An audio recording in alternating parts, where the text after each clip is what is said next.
There is no better place in the world to host the NFL draft than right here in Pittsburgh. And we could find out just days from now if that will happen. It's a process that started years ago. Channel 11's Jenna Harner has been talking to city officials to find out just what a draft here would look like. From where the stage goes to where the events are and the preparations the city already is making even before it's official.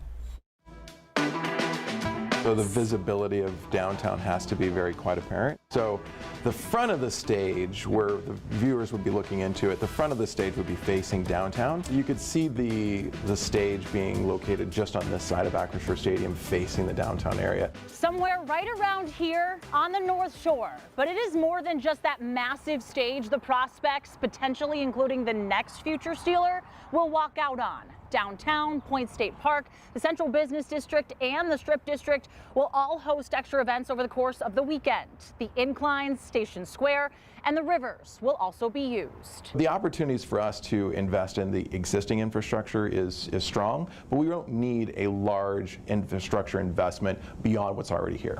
In order for a city to host a draft, the NFL has two primary requirements. Logistics: does the city and its surrounding areas have the space, the hotels, the capabilities to host the event? And community collaboration. When they're looking at Pittsburgh, they're talking about things on such a level of detail that we wouldn't typically expect at this stage of the bid. A lot of the detail that they're asking about is usually further on after the bid is awarded. Part of what makes Pittsburgh so appealing to host the draft? Its location. Within a half-a-day drive of 11 NFL markets, as well as over 30 NCAA Division I schools that also have football programs. And you've seen all the construction. The upgrades at the airport are also critical to prove the city can host an event of this magnitude. Add to that Western Pennsylvania's football history and storied tradition. Going back to the Unitas and Ditka, Marino, Montana, some of the greats who have come through Western Pennsylvania and are now in the Hall of Fame, and the Steelers themselves.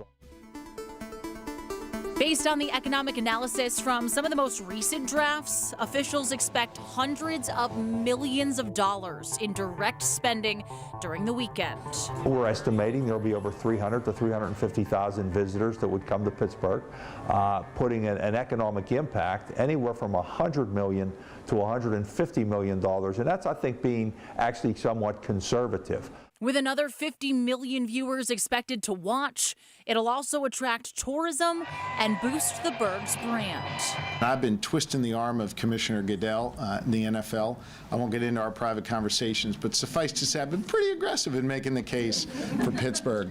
A case the committee feels they'll win. We believe we deserve it, and we believe we're going to get it. Now, the host committee went to Detroit for this year's draft, and they tell me they learned the challenge and the magnitude of the people at the event, how they created shelter options in case of weather, and a whole lot more. Now, the NFL Spring League meetings are set for early next week, and that's where we expect to potentially learn who will host the 26 and 27 drafts. In the studio, Jenna Harner, Channel 11 News.